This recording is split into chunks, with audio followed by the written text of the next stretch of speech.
고린도전서 10장 25절로 33절 교독합니다. 무릇 시장에다 파는 것은 양심을 위하여 묻지 말고 먹으라.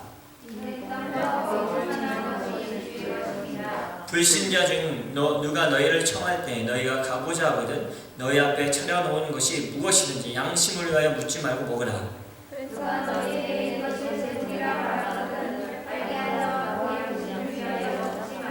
네가 말한 양심은 너의 것이 아니요 남의 것이니 어찌해야 내 자유가 남의 양심으로 말미암아 판단을 받으리요. 만일 내가 감사함으로 찬미하며 어찌하여 내가 감사하는 것에 대하여 비방을 받으리요. 그런즉 너희가 먹든지 마시든지 무엇하든지 다 하나님의 영광을 위하여 하라. 유대인이나 헬라인에게 하나님의 교회나 거친 자가 되지 말고 같이 읽습니다. 나와 같이 모든 일에 모든 사람을 기쁘게 하여 자신의 유익을 구하지 아니하고 많은 사람의 유익을 구하여 그들로 구원을 받게 하라. 네, 잠깐 기도합시다. 하나님, 이 시간 하나님의 말씀을 들을 때 하나님 우리 마음을 열어주시옵소서. 우리가 하나님의 말씀 듣는 태도가 하나님 오늘 이 시간에 하나님 그걸로 말미암아서 하나님께 영광 돌려지게 허락하여 주시옵소서. 이 말씀을 통해서 우리가 믿음으로 승리할 수 있도록 도와주시옵소서. 감사함이 예수님의 이름으로 기도합니다. 자, 그래서 치유회복된 세계를 품자. 우리 말씀의 제목도 한번 했으면 좋겠습니다. 하나님의 영광을 위해 살라. 하나님의 영광을 위해 살라. 저와 여러분이 하나님의 영광을 위해 사는 사람들 되시길 먼저 예수님의 이름으로 축복합니다. 네, 코로나 확진자가 더 많아지고 있습니다. 하루에 700명에서 많게는 900명까지 나오고 있습니다. 이러다가는 락다운이 완전히 될 것 같습니다. 더욱 위험하고 힘든 시기가 될 것입니다. 그런데 코로나로 락다운돼서 삶의 많은 부분이 힘들고 위험하지만 그거보다 더 위험하고 더 힘든 일이 있습니다. 그것은 무엇이냐면 영적인 피해를 갖는다는 겁니다. 코로나 바이러스로 인해서 모여서 예배할 수가 없습니다. 오늘도 이렇게 온라인으로 예배하지 않습니까? 또 같이 만나서 믿음의 교제를 할 수가 없습니다. 이 믿음의 교제도 신앙생활에서 너무 중요한 부분인데 할 수가 없습니다. 얼굴을 볼 수가 없습니다. 그리고 요즘 온라인으로 예배하고 온라인으로 성경 공부하고 온라인으로 기도회를 하다 보니까 이게 지금 상황에서는 최선의 상황이고 우리가 노력하는 거지만 이 시기가 길어지면 우리 영적인 문제가 생긴다는 겁니다. 이 영적인 바이러스가 침투해서 우리가 게을러지고 믿음이 문제가 생기고 하나님에 대한 사랑이 식어질 수 있다는 겁니다. 근데 그나마라도 이 온라인에서 드려지는 예배, 온라인에서 드려지는 기도회, 온라인에서 드려지는 성경 공부 이것만 열심히 하느라도 그래도 숨이 쉴 수 있는데 여러분 이 시간이 길어다 보니까 저와 여러분도 지금 온라인으로 예배드리는 성도님들도 동일하게 쉽지 않다는 걸 느끼지 않습니까? 그리고 예전에는 이거라도 드리려고 이 간절한 마음으로 스마트폰 앞에, TV 앞에, 컴퓨터 앞에 앉았는데 이제는 예배 시간이 돼도 10분 늦게, 20분 늦게 들어오게 되고 또 금요일 같은 거 잊어버리게 되고 성경 공부를 잊어버리게 되고 그렇지 않습니까? 왜 그런지 아십니까? 이런 영적인 바이러스가 우리 안에 침투하고 있기 때문입니다. 코로나보다 더 무서운 영적인 바이러스가 우리를 병들게 하고 우리 영혼을 병들게 한다는 겁니다. 그러므로 사랑하는 성도 여러분, 예배의 목숨을 걸어야 되는 것을 여러분 아시기 바랍니다. 예배의 목숨 거시기 바랍니다. 이 온라인 예배에도 최선을 다해 최고의 것을 드리는 저와 여러분 되시길 바랍니다. 우리 영이 병들지 않아요? 그럼 회복하기가 정말 힘듭니다. 회복 기간이 길다는 거예요. 병들지 않기 위해서는 예배를 잊지 않고 우리가 더 간절히 시작 전부터 준비하는 마음으로 더 간절하게 예배를 잘 드려야 될 줄 믿습니다. 성도는 삶의 목표를 갖고 살아가는 것이 아니라 삶의 목적을 갖고 살아가는 사람들입니다. 다시 한번 말씀드리겠습니다. 성도는, 그리스도인은 목표를 갖고 살아가는 것이 아니라 목적을 갖고 살아가는 거예요. 이건 무슨 얘기냐면 무엇이 되겠다, 어떤 목적, 내가 얼마 재산 100억을 벌겠다 이런 목표가 아니라 내가 이 삶을 통해서 어떻게 살아가야 되는지 그런 이 삶의 목적을 가지는 자들이 바로 그리스도인이라는 겁니다. 다시 말하면 우리의 삶의 목적은 하나님의 영광을 위해서 살아가는 자들입니다. 저와 여러분이 하나님의 영광을 위해 살아가는 사람들 되길 예수님의 이름으로 축복합니다. 자, 잠시 저와 여러분이 생각해 봅시다. 여러분의 삶의 목적은 무엇입니까? 여러분의 삶의 목적, 무엇을 위해 살아가고 계십니까? 삶의 목적이 분명하면 내가 무엇을 하든지 어떻게 행동하고 어떻게 말하고 어떻게 선택하고 오늘 말하는 어떤 것을 먹을 건지 분명해진다는 겁니다. 우리가 우리 삶의 목적이 하나님의 영광을 위해 살아간다면 이 주일날 이 주님 앞에 나오는 것들 어떻게 우리가 자세를 준비하고 어떻게 시간을 매니지하고 나오는지 분명해진다는 겁니다. 다 하나님의 영광을 위해 살아가라고 본문은 말해주고 있습니다. 오늘 본문은 정확히 이 어려운 시대를 살아가는 우리에게 길을 제시하고 있는데 그것은 뭐냐면 다 하나님의 영광을 위해 살아가라는 겁니다. 다 하나님의 영광을 위해 살라. 이것이 우리가 이 땅에 살아야 되는 이유입니다. 31절에 그런즉 너희가 먹든지 마시든지 무엇을 하든지 다 하나님의 영광을 위하여 하라. 저와 여러분이 하나님의 영광을 위해 하나님을 기쁘시게 하시기 위해 살아가는 자들 되길 그런 사람들 되시길 다시 한번 예수님의 축복합니다. 자, 하나님의 영광을 위해 살라. 참 어떻게 해야지 하나님의 영광을 살 수 있습니까? 첫 번째입니다. 25절과 27절에 보면 하나님의 영광을 위해 먹으라. 25절부터 27절 읽겠습니다. 시작. 무릇 시장에서 파는 것은 양심을 위하여 먹지 말고 먹으라. 이는 땅에 거기 충만한 것이 주의 것임이라. 불신자 중 너가 너희를 청할 때 너희가 가고자 하거든 너희 앞에 차려놓은 것이 무엇이든지 양심을 위하여 묻지 말고 먹으라. 제가 어렸을 때 저희 다니던 모 교회에 브라질 선교사님이 오셔서 선교 보고를 하신 적이 있습니다. 근데 이제 처음에 이제 선교지 부족 마을에 갔는데 거기는 이제 주식이 애벌레였대요. 애벌레를 살아있는 애벌레를 줬대요. 근데 도저히 한국에서 자라온 사람이 이 애벌레를 먹는 게 쉽지가 않잖아요. 그래서 눈을 감고 기도했답니다. 아주 간절하게 기도를 했죠. 하나님 무슨 독을 먹을지라도 해를 당하지 않는다고 했으니까 하면서 이거를 어떻게 하다가 꿀꺽 삼켰다고 합니다. 그랬더니 그 같이 있던 부족들이 너무너무 좋아하더래요. 그러면 사진을 한번 보면 사진 한번 넘겨주시면 사진. 네, 3년 전에 2017년도에 제가 아프리카 제가 같이 개척했던 마데레 슬럼이라는 곳에서 다시 갔던 때 사진입니다. 근데 그 마데레 슬럼에서 이제 슬럼에 한 25만 명, 30만 명이 삽니다. 조그만 한 칸방에 사람들이 같이 온 가족이 같이 살고 있고 수도는 공동 수도 100명, 200명, 300명이 같이 나야 되고 화장실도 100명, 200명이 나눠 써야 되는 아주 연약한 지역. 근데 처음에 제가 이제 선교사로 가서 우리 같이 현지인 전사님하고 들어가서 전도를 하기 시작했는데 다음 사진을 보면 그 다음 사진 넘겨주세요.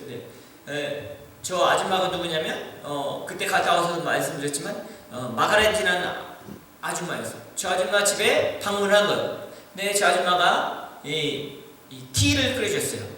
차이라고 불리는 아프리카 차이 불리는 우유와 그 다음에 블랙티를 섞어서 홍차를 섞어서 주는 거였어요. 근데 저는 맛있게 마셨죠. 그랬더니 이 아줌마가 그거에 감동을 받은 거예요. 외국 사람이 이 가난한 슬럼 지역에 와서 이 자기가 내어주는 이 음식을 먹었다고 너무 기쁘게 해서 그 다음 주부터 교회에 나와서 예수님을 믿었던 거죠. 그래서 제가 15년 만에 아프리카를 방문했는데 예배 한창 중간에 같이 사역된 전사님 목사님 되셔서 하는데 누구를 부르는 건데 그 아줌마가 저 뒤에서부터 걸어 나오는 거거든요.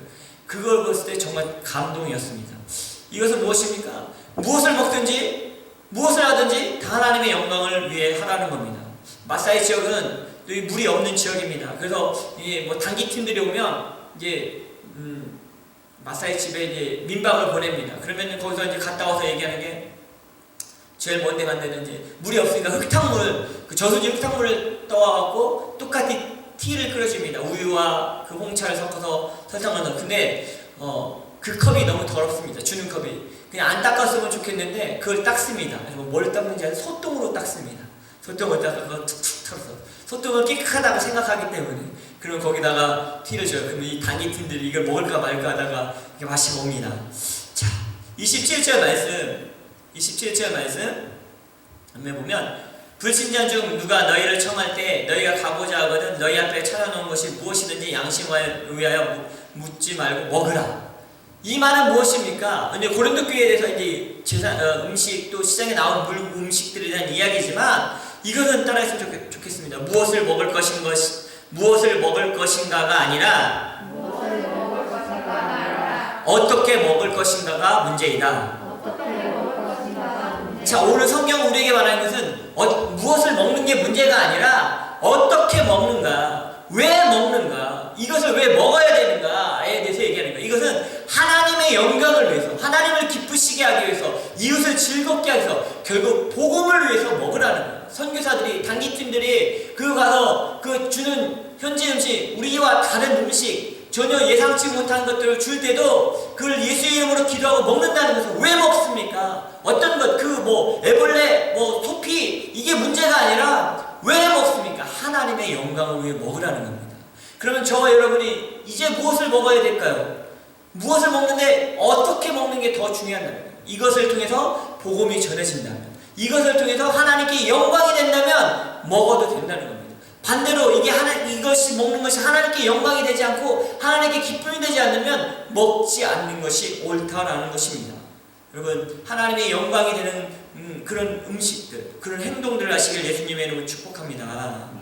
음식뿐만 아니라 우리 삶의 행동의 모든 부분에서 하나님과 이웃에게 기쁨이 되어야 한다는 겁니다. 선교지 가면 예배 모습이 다릅니다. 한번 우리 영상 한번 틀어주셨으면 좋겠는데, 선교지에 가면 예배가 다른 게 뭐냐? 자, 아프리카에 가면 춤추며 소리치며 찬양합니다. 우리가 저기 과테말라도 갔지만 과테말라나 멕시코의 예배는 어떻습니까? 눈물과 감동이 막 울면서 예배드리는 그 모습이 있습니다. 한번 영상을 보도록 하겠습니다.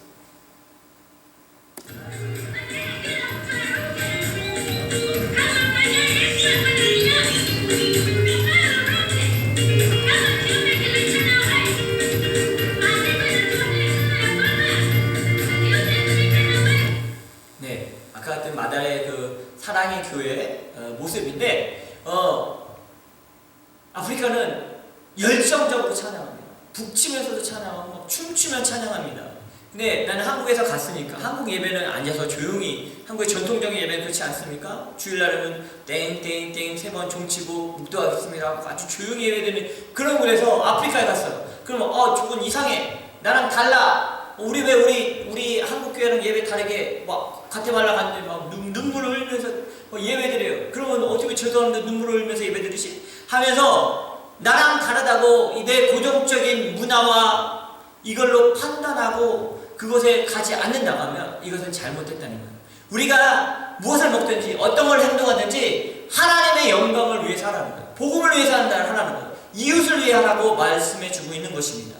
이것이 하나님의 기쁨이 되는지 확인하라는 거예요. 여러분이 무엇을 하든지 이것이 정말 하나님께 기쁜 것이 되는지, 연애를 하는 그 행동이 하나님 앞에 기쁨이 되는지, 또 사람들에게 즐거움이 되는지, 내가 공부를 하는 것이 이게 하나님의 영광을 돌리는 건지 아닌지를 먼저 보라라고 말해주고 있습니다. 하나님의 영광과 기쁨을 위해 먹는 저와 여러분 되시길 예수님을 축복합니다. 자, 29절. 하나님에게 영광을 돌리는 삶을 살려면 어떻게 되냐? 29절. 답시다. 양심에 찔리면 하지 말라. 29절 말씀입니다. 읽겠습니다. 시작.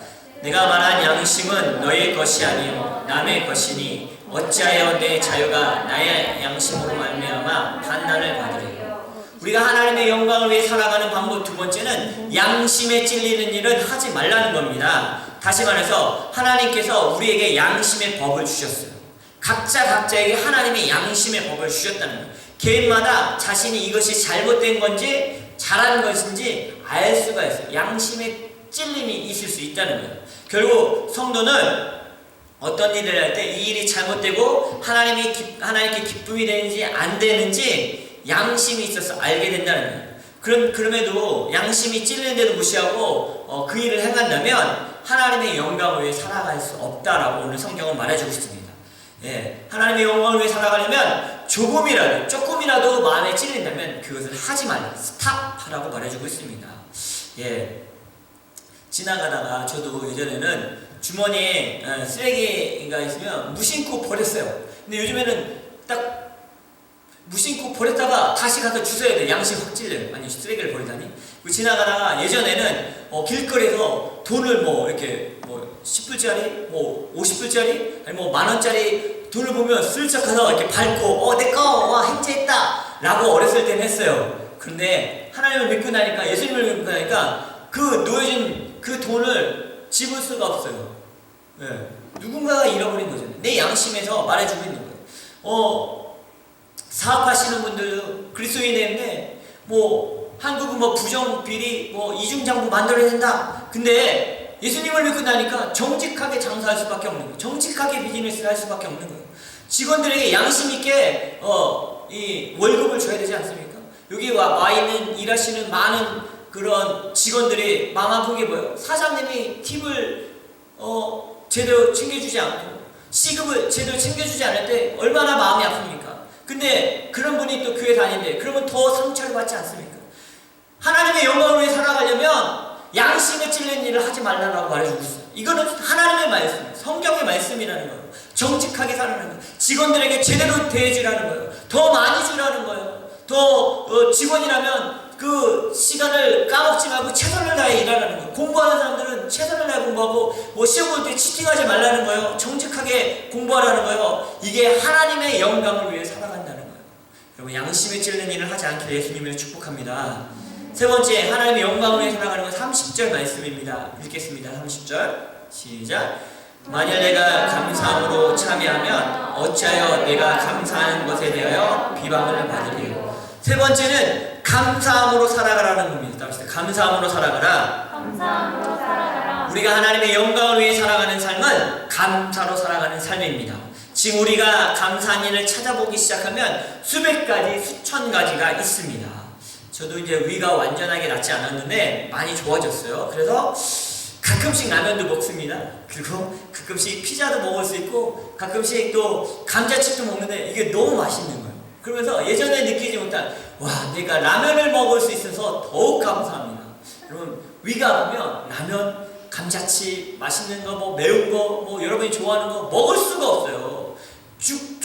죽을 먹어도 이 토하고 막 배가 아플 정도였는데, 여러분, 이 손이 잘 움직이고 손발이 잘 움직이는 게 얼마나 큰 축복인지 아십니까? 이것이 기적이에요. 이거 감사해야 됩니다. 또 우리가 캐나다 밴쿠버에 살고 있는 게 얼마나 큰 일입니까? 그것도 노스쇼, 이 노스밴, 웨스트밴, 이 밴쿠버에서 가장 부자 동네에 살고 있습니다. 물론 우리가 부자는 아니지만 하나님이 계시니까 하나님 아들의 부자가 있지만 이 땅에 살아보고 있는 게 얼마나 감사합니다. 감사합니까? 무엇보다 더 감사한 것은 우리를 선택하시고 우리를 하나님 백성 되게 하신 게, 천국 백성 되게 하신 게 너무 감사한 거 아닙니까? 하나님의 자녀로 살아가서 어렵고 힘들 때도 있습니다. 그렇지만 기도하면 하나님은 우리를 도와주시지 않습니까? 동행해 주시지 않습니까? 그래서 감사해야 된다는 겁니다.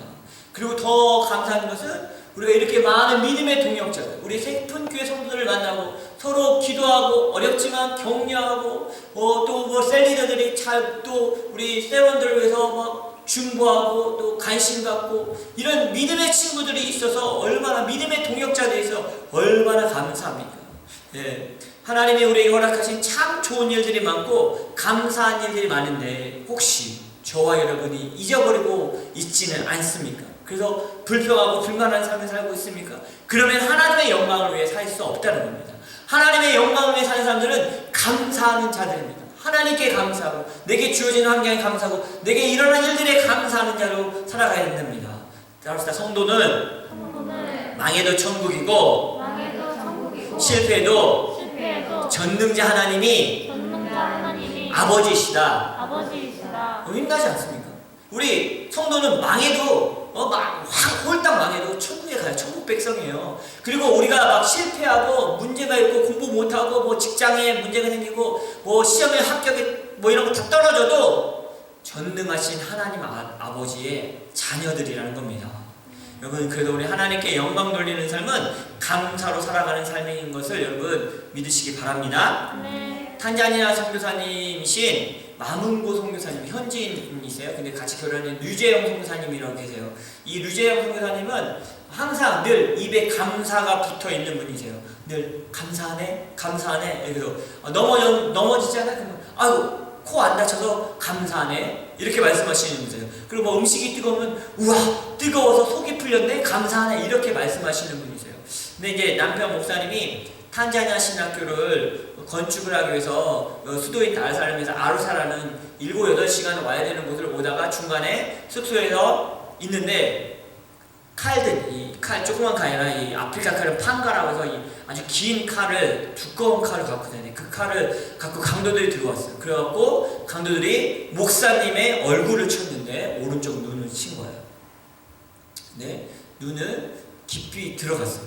그래서 급히 병원으로 옮겨서 수술을 했는데 오른쪽 눈은 실명하셨어요. 근데 그 마문구 목사님이 한국에 오셔서 설교하시는데 감사하다는 거예요. 하나님이 생명을 지켜주셔서 감사하고 복음 전하는 일을 하다가 당한 일이니 하나님께 영광을 돌립니다라고 고백을 해요. 그 설교를 들은 많은 성도들이 울면서 감동을 받고 다시 헌금을 해서 그 신학교 건물을 지을 수 있도록 했어요. 여러분, 이게 쉬운 일입니까? 네. 그런데 이렇게 아픔을 당하고 실명을 했음에도 감사를 하는데 우리는 온몸이 건강하고 우리가 말할 수 있고 이곳에 살 수 있고 이렇게 예배드릴 수 있으니 얼마나 감사합니까? 여러분, 감사로 하나님께 영광 돌리는 삶을 사시길 바랍니다. 네 번째, 하나님께 영광 돌리는 삶은 자 32절로 33절입니다. 읽겠습니다. 32절 33절 시작. 유대인에게나 헬라인에게나 하나님의 교회나 거치는 자가 되지 말고 나와 같이 모든 일에 모든 사람을 기쁘게 하여 자신의 유익을 구하지 아니하고 많은 사람의 유익을 구하여 그들로 구원을 받게 하라. 따라합시다. 교회에 도움이 되는 자가 되라. 자, 하나님의 영광을 위해 사는 삶은 교회에 도움이 되는 삶을 산다는 거예요. 목회를 하다 보면 많은 성도님들 만나게 됩니다. 그런데 목회자의 마음에 참 기쁨이 되고 힘이 되는 성도들이 있습니다. 그런 분이 누구냐면 교회를 사랑하는 분입니다. 주님의 몸된 하나님의 집인 교회를 사랑해서 교회를 위해 헌신하고 교회가 하는 일에 적극적으로 참여하고 교회의 꿈을 같이 나누고 같이 하는 성도들을 볼 때 정말 기쁘고 이런 사람들이 하나님의 영광을 위해 살아간다는 겁니다. 반대로 교회에 어떤 일을 하든지 관심이 없어. 그리고 따라오지도 않습니다. 밖에 나가서는 교회 소문만 냅니다. 불평하고 불만합니다. 예, 이런 사람들도 있다는 거예요. 이런 사람은 하나님의 영광을 위해서 살아갈 수 없다라고 말해주고 있습니다. 오늘 하나님께서 우리에게 주신 말씀은 하나님을 영광을 위해 살아가는 사람들은 하나님의 교회를 피해를 주거나 거치는 자가 되지 않는다라고 분명히 말해주고 있습니다. 그렇게 살아갈 수 있는 방법은 33절에 말해주고 있는데 자신의 유익을 구하지 않고 많은 사람들의 유익을 구하는 사람들이라는 겁니다. 결국 그것으로 어떻게 합니까? 전도, 영혼을 구원하는 일에 쓰임받는 자들이라는 겁니다. 우리가 참고 인내하고 헌신하는 이유가 바로 영혼 구원의 목적이 있기 때문입니다. 이런 사람이 교회에 도움이 되는 사람이에요. 우리 세품교회가 최선을 다하여 선교하고 청년과 다음 세대, 청소년들, 주일학생들을 사랑하고 돕고 있는 이유가 무엇입니까? 바로 그 영혼을 구원하기 위해서, 영혼을 세우기 위해서 아닙니까? 그로 말미암아 하나님께 영광 돌리기 위해서라는 겁니다. 지난 금요일날 나눈 이야기지만 못 들으신 분들이 있어서 다시 한번 이야기합니다. 나는 우리가 이번 성탄절에 선교사님들에게 선물을 보내주고 싶은데 선물에 또 이게 어려운 시기지 않습니까? 그래서 우리가 우리 리더들과 재정부하고 이야기를 했습니다. 선교사님들에게 성탄절 선물을 보내고 싶은데 우리가 보내는 선교헌금에 2배로 보냈으면 좋겠습니다. 한 달치 더 보내서 성탄절을 좀 선교사님들이 식사라도 맛있게 했으면 좋겠습니다 했는데 너무 감사한 게 모든 리더들이 재정부가 좋습니다, 찬성입니다 하면서 적극적으로 이렇게 하는 모습을 보면서 이것이 우리 교회의 성도 모든 사람들의 마음이라고 믿습니다. 네, 이 교회가 하는 일을 거치지 않고 하나님의 영광을 위해서 살아가는 자들 아닙니까? 그래서 제가 2가지를 감사했는데, 첫째는 보낼 수 있는 선교 헌금이 있어서 감사했고 여러분이 헌금에 모아놓았던, 그리고 2번째는 보낼 수 있는 선교사님들이 계셔서 감사를 했어요. 이거 설교를 듣다 보니 하나가 더 생각이 났어요. 그게 뭐냐면 성도들이 한 마음으로 선교 일에 동참하니까 이것이 또 감사한 일이라는 겁니다. 예, 제가 유튜브 영상에서 요즘 선교사님들 이야기를 많이 보고 있는데 선교사님들 이야기 중에 저도 이제 기억이 나는데 선교사 수련회 갔을 때가 있습니다. 선교지에서 각자 어려운 생활을 하다가 1년에 한 번 좋은 이제 바닷가에서 호텔에 모여서 선교사님들이 수련을 합니다. 같이 음식을 나누고 또 말씀을 나누고 서로의 아픈 부분들 나누는 그런 시간이 있는데 그때 대부분은 뭐 미국이나 아니면 한국에서 좀 큰 교회에서 후원을 해서 그 선교사님들 호텔비와 식사비를 대면서 그 2박 3일, 3박 4일 수련회를 합니다. 그것을 우연찮게 2018년도에 있었던 또 이 케냐 선교사 수련회 영상을 봤어요. 그걸 보면서 또 하나의 꿈이 생겼습니다. 그것은 뭐냐면 우리 세풍교회가 이 일을 했으면 좋겠다. 우리 선교사님들은 각 나라들 선교사님들을 위로하고 회복시키는 선교사 수련을 할 때 우리가 물질로 후원하고 또 가서 위로해주고 또 가서 또 뭐 선교사님도 마사지도 해드리고 뭐 머리도 잘라드리고 또 뭡니까 사모님들 마스크팩도 해주고 자녀들은 또 축복해주고 선물도 주고 이런 걸 하고 싶다는 꿈을 또 생겼습니다. 그러면서 기도했습니다. 하나님, 그래서 물질적으로 인적으로 영적인 자원을 달라고 왜 이런 꿈을 갖고 우리 교회가 그렇게 하려고 합니까? 하나님의 영광을 위해서입니다. 복음을 위해서입니다. 우리가 살아가야 되는 목적입니다. 교회가 이 땅에 존재해야 될 목적이 뭡니까? 영혼 구원하는 건데, 예배자를 세우는 건데, 아프리카에서, 중남미에서, 동남아시아에서, 모슬림권 지역에서, 유럽에서 복음을 전하는 그 선교사님들, 선교사 자녀들 우리가 축복하고 도와야 되는 게 이게 하나님의 영광을 위해 살아가는 우리 교회에게 주신 축복 그리고 감사한 일, 사명이지 않겠습니까? 우리 교회가 성장해야 될 이유가 있습니다. 우리 교회가 부흥해야 될 이유가 있습니다. 복음을 위해서, 하나님의 영광을 위해서 그렇게 되길 간절히 소원합니다. 그래서 우리가 살아가야 되는 이유가 바로 하나님의 영광을 위해서 살아가는 저 여러분 되시길 예수님의 이름으로 축복합니다. 지금 너의 가는 길에 같이 찬양했으면 좋겠는데